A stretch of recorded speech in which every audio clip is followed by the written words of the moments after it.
Guys, আসসালামু আলাইকুম। আজকে আমরা আলোচনা করব আপনাদের সামনে ইউরোপের নন সেনজেন কান্ট্রি গ্রিক সাইপ্রাসকে নিয়ে।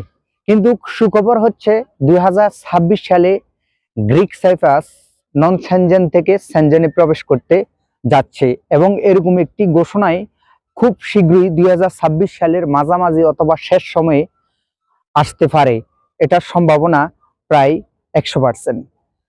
আপনারা যারা বিশেষ করে এখনো গ্রিক সাইপ্রাসের জন্য ফাইল জমা দিচ্ছেন না বা জমা দিবেন চিন্তা ভাবনা করতেছেন, আমি মনে করি এই মুহূর্তে আপনারা গ্রিক সাইপ্রাসে চলে আসেন। কারণ গ্রিক সাইপ্রাস 2026 সালে সেনজেনের অন্তর্ভুক্ত হতে যাচ্ছে। সেনজেনের মোট 29টি কান্ট্রি, তার মধ্যে গ্রিক সাইপ্রাস সহ সেনজেনে 30টি দেশ হবে। গ্রিক সাইপ্রাস নতুন সেনজেনে প্রবেশ করলে তার ভিসার ইস্যু ভালো থাকবে প্রথম পর্যায়ে, কিন্তু শেষে ভিসার ইস্যু তেমন ভালো থাকবে না। তাই এখনো সময় আছে।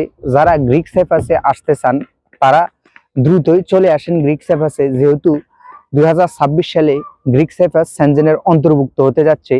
সেহেতু আপনারা এখানে আসলে গ্রিক সাইপ্রাসের যে কোম্পানিতে আসেন টিএসসি কার্ড যখন পাবেন, আপনি চাইলে সেনজেনের 29টি দেশ যখন গ্রিক সাইপ্রাসের আকাশপথ, নৌপথ, স্থলপথ, জলপথ সবকিছু খুলে দেওয়া হবে, তখন আপনারা খুব দ্রুত এবং অনায়াসে টিকিট কেটে চলে যেতে পারেন ইউরোপের সেনজেনের অন্যান্য দেশে।